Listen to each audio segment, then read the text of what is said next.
Hello students, class 11th accounts हम पढ़े राठी की बुक से। चैप्टर नंबर 5 हमने शुरू किया है।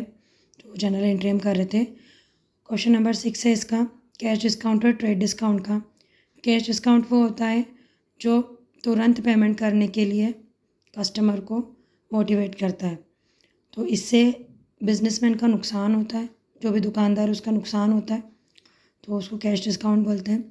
ट्रेड डिस्काउंट जो है, इसकी एंट्री बुक्स ऑफ अकाउंट्स में नहीं की जाती, क्योंकि इससे व्यापारी का कोई नुकसान नहीं होता। ये व्यापारी को दिया जाने वाला होता है डिस्काउंट, और इससे उनको कोई नुकसान नहीं होता जो भी माल बेच रहा है। क्योंकि अमूमन जैसे हम नॉर्मली किसी से किसी पर्टिकुलर प्रोडक्ट का अमाउंट पूछ लेते कि प्राइस पूछ लेते हैं कितने की है, तो जनरली दुकानदार थोड़ा सा अमाउंट बढ़ाकर बताते हैं। इसको ऐसे समझ सकते हैं आप, ठीक है। तो थोड़ा सा अमाउंट बढ़ाकर बताते हैं, फिर वो बार्गेनिंग होती है, तो नेगोशिएशन के बाद में वो एक सर्टन अमाउंट पर आकर दोनों राज़ी हो जाते हैं माल बेचने के लिए और ख़रीदने के लिए। तो वो जो अमाउंट कम होता है वो उसको आप ऐसे ट्रेड डिस्काउंट मान सकते हैं। तो एग्जैक्टली उसमें जो दुकानदार उसको कोई नुकसान नहीं होता, बट कैश डिस्काउंट देने से बिजनेसमैन को नुकसान हो जाता है। तो इसकी एंट्री बुक्स ऑफ अकाउंट में की जाती है और ट्रेड डिस्काउंट की नहीं की जाती। तो हम देख लेते हैं। पहला ट्रांजेक्शन है हमारा 2017 1 जनवरी को, sold goods for 10,000 on credit to Kabil. Kabil को हमने माल बेचा है 10,000 रुपये का उधारी पे। यहाँ पर डायरेक्ट उधार क्रेडिट लिखा हुआ है, तो ये उधार ट्रांजेक्शन है। तो इसकी एंट्री देखते हैं क्या होती है। हमने फॉर्मेट बना लिया है इन द बुक्स ऑफ। यहाँ पे वैसे किसी का नाम नहीं दिया गया है, तो हम इसको ब्लैंक छोड़ देंगे।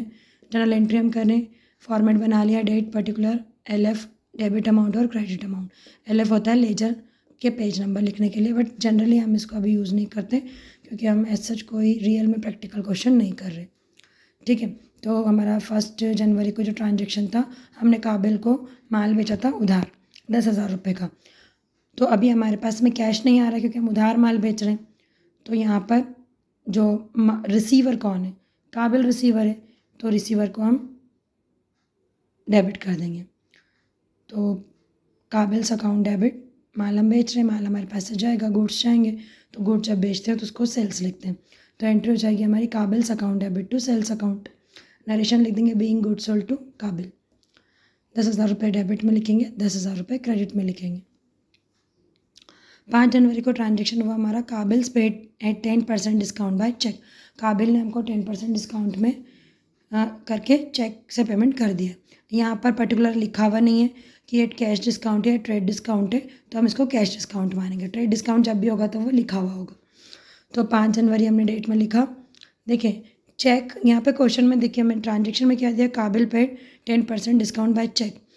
चेक उसने पेमेंट कर दिया, लेकिन यहाँ पर ये मेंशन नहीं कि क्या वो चेक हमने बैंक में डिपॉजिट कर दिया है।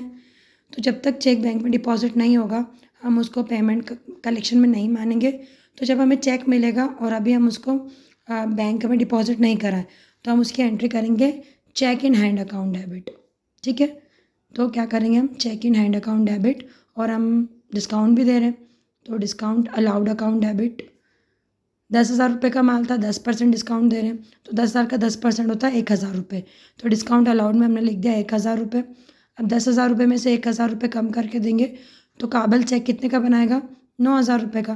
तो चेक इन हैंड में हमने लिख दिया 9,000। और ट्रांजेक्शन किसका था, ये काबिल का था।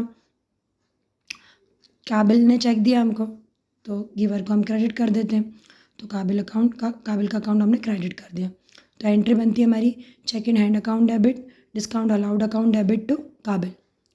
दोनों को प्लस करके 9,000 और 1,000 कितने हो गए, 10,000। नरेशन यहाँ पर लिख देंगे, being cheque receive from Kabil and discount allowed to him. Kabil से चेक मिला और डिस्काउंट हमने उसको अलाउ करा। लास्ट एंट्री हमारी, लास्ट ट्रांजेक्शन 7 जनवरी का, cheque receive from Kabil was send to bank for collection. जो चेक हमको काबिल से मिला था 5 जनवरी को, 7 जनवरी को हमने उसको बैंक में भेज दिया, बैंक भेज दिया है जमा होने के लिए हमारे अकाउंट में। तो इसकी एंट्री कैसे हो जाएगी, 7 जनवरी की एंट्री है रही। अब देखिए वो जो चेक है वो हमने बैंक भेज दिया, तो अब रिसीवर कौन है, यहाँ पर बैंक है, तो रिसीवर के अकाउंट को हम डेबिट कर देंगे। तो इसलिए हमने लिखा बैंक अकाउंट डेबिट। क्या जा रहा है हमारे पास से, जो चेक था काबिल का वो जा रहा है, तो हमने इसको क्या पहले क्या लिखा था, चेक इन हैंड लिखा था, ऊपर अकाउंट डेबिट कर दिया था। अब पहले cheque in hand account debit लिखा था, अब उसी को हम क्रेडिट कर देंगे।